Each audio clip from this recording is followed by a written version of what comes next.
अस्सलामु अलैकुम students, welcome to G H study spot.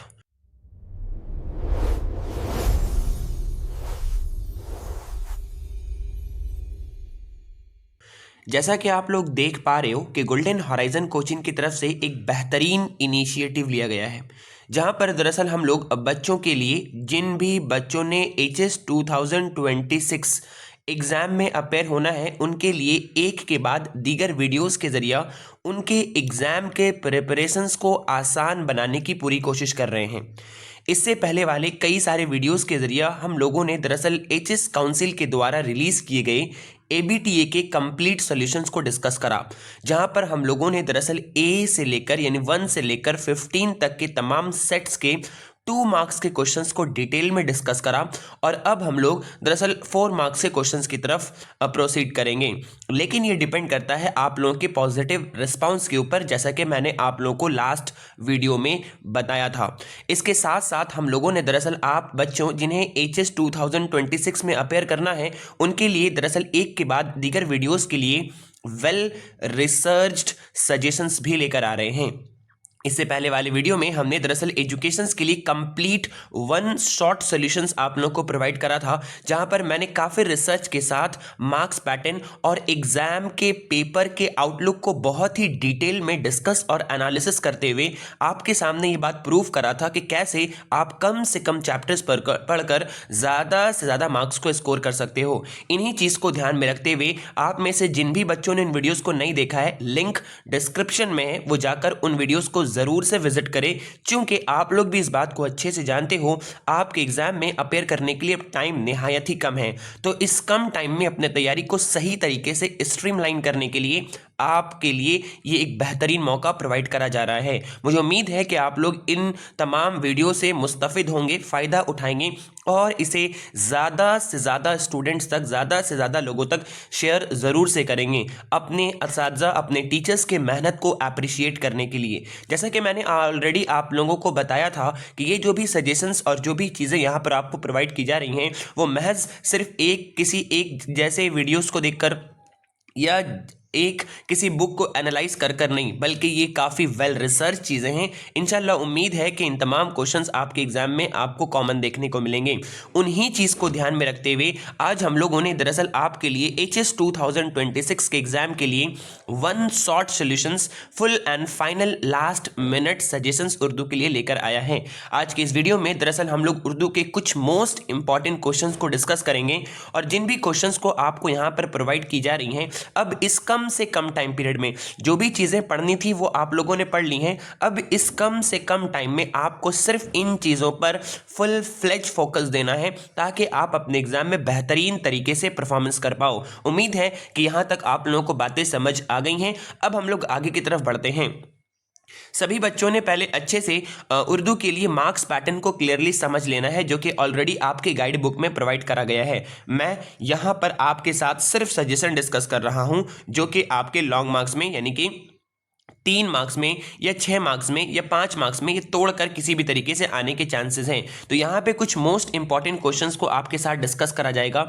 एक बात सभी बच्चों को ध्यान रहे, शॉर्ट्स के लिए यहाँ पर सजेशंस प्रोवाइड नहीं की जा रही हैं। शॉर्ट्स के लिए दरअसल आपके टेक्स्ट बुक से किसी भी लाइन से उठाकर क्वेश्चंस डाले जा सकते हैं। तो शॉर्ट्स के लिए आप लोगों को थॉरली पूरे चैप्टर्स को अच्छे से पढ़ना है। लॉन्ग के लिए करना आपको यही है कि जो भी चैप्टर्स यहाँ पर जो भी क्वेश्चंस आपको प्रोवाइड की जा रही हैं, उन क्वेश्चंस को बिल्कुल अच्छे से फुल फ्लेज तरीके से प्रिपेयर कर लेनी है, और इंशाल्लाह आपको आपके एग्जाम में इन तमाम क्वेश्चंस कॉमन देखने को मिलेंगे। पहला क्वेश्चंस जो कि आपके स्क्रीन के ऊपर आपको सामने दिख रहा है, जो कि 3 मार्क्स के क्वेश्चंस है। 3 मार्क्स के 2 क्वेश्चंस आपके एग्जाम में आएंगे =2, जो कि प्रोज के सेक्शन से हैं, यानी हिस्सा नसर वाले सेक्शन से आपके एग्जाम में देखने को मिलेंगे। इससे पहला क्वेश्चन आपके स्क्रीन के ऊपर ये रहा, मौलाना अबुल कलाम आज़ाद की मकतूब निगारी का अजमाली जायज़ा लीजिए या जायज़ा लीजिए, ये क्वेश्चन नंबर 1। उसी के और में मौलाना आज़ाद को बहैसियत मकतूब निगार पेश करें। दोनों क्वेश्चंस आपका सेम ही है, आपको दोनों के आंसर्स को सेम ही लिखना है, सिर्फ हेडिंग को चेंज कर कर। एक बात सभी बच्चों को ध्यान रहे, आंसर्स को प्रेजेंट करने के टाइम आंसर के प्रेजेंटेशन स्क्रिप्ट का खुसूसन ध्यान रखना है, और साथ ही साथ आपको आपके आंसर्स के लिए क्वेश्चन नंबर को सही तरीके से साफ साफ मेंशन करनी है और साथ ही साथ क्वेश्चंस के हेडिंग को जिस तरीके से क्वेश्चंस में दिया गया है उसे तरीके से प्रेजेंट करना है। देन आपको आंसर्स लिखनी है। दोनों क्वेश्चंस सेम ही हैं, लेकिन यहाँ पर क्वेश्चंस पूछने के कंटेक्स्ट में चेंजेस आपको दिख रहा होगा। नेक्स्ट क्वेश्चन नंबर 2, मौलाना के शामिल निसाब ख़त का मरकज़ी ख्याल या खुलासा अपनी ज़ुबान में तहरीर करें। यहाँ पर आपको दरअसल इनका खुलासा लिखना है जो कि आपके निसाब में शामिल, यहाँ पर चिड़िया चढ़े मौलाना अबुल कलाम आज़ाद की जो ख़त शामिल है उनका खुलासा लिखना है, या फिर आपको इनमें से कोई इक़्तिबास दे दिया जाएगा और कहा जाएगा कि इनके सियाक़ो सबाब के साथ इनको तशरीह करें। सो आप यहाँ पर स्क्रीन पे देख पा रहे हो, आपको यहाँ पर एक इक़्तिबास दिया गया है जहाँ लिखा गया है, गौर कीजिए तो इस कारगरगाह अमल रहा करती है, इसकी वजाहत करें। ये आपके बुक के टेक्स्ट बुक से एक लिया गया है कोटेशंस, और इस कोटेशंस का सियाक़ो सबाब आपसे एग्जाम में पूछा जा सकता है। यानी अगर आप ध्यान से पढ़ोगे तो आपको बुक में ये वाला एक टेक्स्ट देखने को मिला होगा, एक कोटेशन देखने को मिला होगा। इसके कोटेशंस के इर्द गिर्द आपको यहाँ पे चीज़ों को एक्सप्लेन करनी है। लगभग आपको इसी के खुलासा की तरह ही आपको यहाँ पे बातों को पेश करना है। ये बात आप तमाम बच्चे अच्छे से जानते हैं। मार्क्स 3 मार्क्स का है आप लोगों के पास। वर्ड लिमिट बहुत स्ट्रिक्टली मेंटेन करने के लिए बोला गया है काउंसिल की तरफ से। सो आप तमाम बच्चों को ये बात ध्यान रहे कि अच्छे तरीके से कम वर्ड लिमिट में, यानी जो भी वर्ड लिमिट काउंसिल ने प्रोवाइड करा है उसके अंदर आपको आंसर्स लिखनी है। Next question number 3, Rashid Ahmed Siddiqui के हालात ज़िंदगी को बयान करें। अक्सर व बेशतर बच्चे यहाँ पे कंफ्यूज होकर रशीद अहमद सिद्दीकी के मजमून निगारी को यहाँ पर पेश कर देते हैं। यहाँ पर ये पेश नहीं करना है। रशीद अहमद सिद्दीकी के हालात ज़िंदगी है, यानी उनके लाइफस्टाइल के बारे, कहाँ पैदा हुए थे, क्या क्या अवार्ड से नवाजा गया था, किस किस तरह से उन्होंने तालीम हासिल की थी, क्या क्या खिदमात उन्होंने अपनी ज़िंदगी में अंजाम दिए थे, इन्हें यहाँ पर आपको पेश करनी है। उसी के और में जो क्वेश्चन है वो है रशीद अहमद सिद्दीकी की खाका निगारी। खाका निगारी बोल दिया जाए या मजमून निगारी बोल दिया जाए, आपको यही आंसर यहाँ पर लिखना है। रशीद अहमद सिद्दीकी ने मौलाना मोहम्मद अली की जिन खूबियों का जिक्र करा है इसे तहरीर करें। आपने देखा होगा कि रशीद अहमद सिद्दीकी एक बेहतरीन खाका निगार है और इन्होंने कई सारे अजीम शख्सियात के ऊपर कई तरह के खाका को तहरीर करा है। उन्हीं खाका में आपके शामिल निसाब जिस खाका को शामिल किया गया है वो मुसलमानों की एक अजीम शख्सियत मोहम्मद अली के ऊपर इन्होंने खाका तहरीर करा है। इनके खुलासा को आपको सीधा और अपनी ज़बान में पेश करनी है। आगे बढ़ते हैं तो उसी के और में देखो दिखा गया है, खाका मौलाना मोहम्मद अली का खुलासा पेश करें, यानी सिंपल वही बात है यहाँ पर, लेकिन उसके क्वेश्चंस पूछने के कंटेक्स्ट को चेंज कर दिया गया है। नेक्स्ट अगर हम लोग आगे बढ़ें, ये सारा आपका प्रोज के पोर्शन से आपको तैयार करना है, यानी हिस्सा नसर से आपको इन्हीं क्वेश्चंस को अभी फुल फ्लेज फोकस देकर पढ़नी है। इंशाल्लाह उम्मीद है कि 100% आपको यहाँ से चीज़ें कॉमन देखने को मिलेंगी। अब हम लोग प्रोज को छोड़कर आगे बढ़ते हैं और पोएट्री की तरफ से बढ़ते हैं, यानी हिस्सा नज्म की तरफ। यहाँ पर भी सेम पैटर्न ही फॉलो किए जाएंगे। याद रहे ज़्यादा से ज़्यादा 100 अल्फाज पर आपको आंसर लिखनी है, ये साफ तरीके से काउंसिल ने बोल दिया है। याद रहे आपको वर्ड लिमिट को एक्सीड नहीं करना। वर्ड लिमिट अगर आप बहुत ज़्यादा एक्सीड करते हो 10, 15, 20 चल सकता है, लेकिन अगर बहुत ज़्यादा एक्सीड करते हो तो एग्जामिनर के लिए ये परेशानी का बास बनेगा और फिर आपके मार्क्सेस को डिडक्ट करने के चांसेस बढ़ जाते हैं। सो यहाँ पर भी आपको 2 क्वेश्चंस करनी होती है पोएट्री के हिस्से से। यहाँ पर आपके स्क्रीन के ऊपर कुछ इंपॉर्टेंट चीज़ें आपको यहाँ पर क्वेश्चंस प्रोवाइड की जा रही हैं, जैसे गालिब या वहशत की गज़ल गोई का जायज़ा आपको लेने को आ सकता है। ये दोनों काफ़ी इंपॉर्टेंट है। जो भी चीज़ें दी जा रही हैं इसमें से किसी को कुछ छांटना नहीं है, इसमें से किसी को कुछ भी चीज़ें कम नहीं करनी है, इन्हें अच्छे से तमाम चीज़ों को प्रिपेयर करके जानी है। नेक्स्ट क्वेश्चन नंबर 2, फैज़ की नज़म निगारी। नज़म मुझसे पहली सी मोहब्बत मेरे महबूब नमांग का खुलासा या तनकीदी जायज़ा आपको यहाँ पर पेश करना है, जो कि आपके शामिल निसाब है। नेक्स्ट क्वेश्चन नंबर 3, इकबाल की नज़म निगारी या इकबाल का जो नज़म आपके निसाब में शामिल है जिनका नाम ज़िंदगी है, उनका खुलासा आपको पेश करना है। ये दोनों अलग अलग क्वेश्चन है।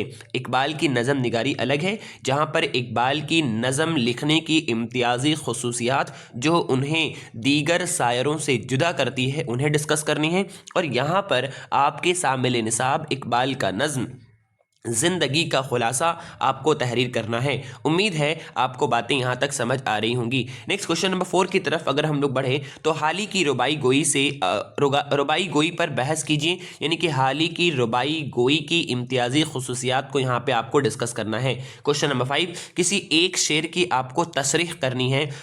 इन शेर में से जैसे गालिब का कोई शेर आ सकता है या वहशत का कोई शेर आता है। अक्सर व बेशतर बच्चे गज़ल की तशरीह करने में, अशार की तशरीह करने में वो चीज़ों को रटते हैं। रटना बिल्कुल भी नहीं है, आपको तमाम आसार को अच्छे से समझ कर जानी है। इनफैक्ट आपको पूरे गज़ल को समझ लेनी है और आप अपने आसार के कंटेक्स्ट में आसानी के साथ एग्ज़ाम हॉल में जाकर खुलासा या फिर इनकी तशरीह को पेश कर सकते हो। इनमें से कुछ आशार अहम है जो आपको पेश किया जा रहा है, लेकिन ये बिल्कुल नहीं कि 100% इन्हीं में से क्वेश्चंस आएंगे। पहला, गालिब के जो गज़ल आपके निसाब में शामिल है उनका शेर नंबर 3। वहशत कलकतवी के जो निसाब में शामिल आपके गज़ल है उनका शेर 1, 2 और 3, इन्हें आपको अच्छे से कर लेनी है। फिर से एक बार एज अ डिस्क्लेमर ये बात आपको बता दिया जाता है कि गालिब और वहशत के तमाम गज़लों को जो भी आपके निसाब में शामिल है एक एक गज़ल उन्हें अच्छे से क्लियर कर लेनी है। बहुत मुश्किल नहीं है, एक बार अगर आप पढ़ लेते हो तो आसानी के साथ आप उसे लिख पाओगे। ये हम लोगों का पॉइंट नंबर 2 क्लियर हुआ। अब आते हैं पॉइंट नंबर 3 की तरफ। जैसा कि स्क्रीन पे आप देख पा रहे हो, किसी एक की तशरीह आपको यहां पर करनी है और ये 4 मार्क्स के एक क्वेश्चंस यहां पे दिए जाएंगे। एक, रुबाई की तशरीह करनी है। आप जानते हैं आपके निसाब में 2 रुबाई शामिल है, इनमें से किसी एक रुबाई की तशरीह करनी है और साथ ही साथ मसनवी से 2 अशार की तशरीह दिए जा सकते हैं। इनमें से एक अशार आप यहाँ पर आपको 2 शेर पेश करा गया है आपके स्क्रीन के ऊपर। ये भी एक बार फिर से अहम शेर है, लेकिन इसका यह कतई मतलब नहीं कि यही आपको एग्जाम में देखने को मिलेंगे। आपको इन्हें फोकस देकर करना है और बाकी आसार को अच्छे से समझ कर जानी है।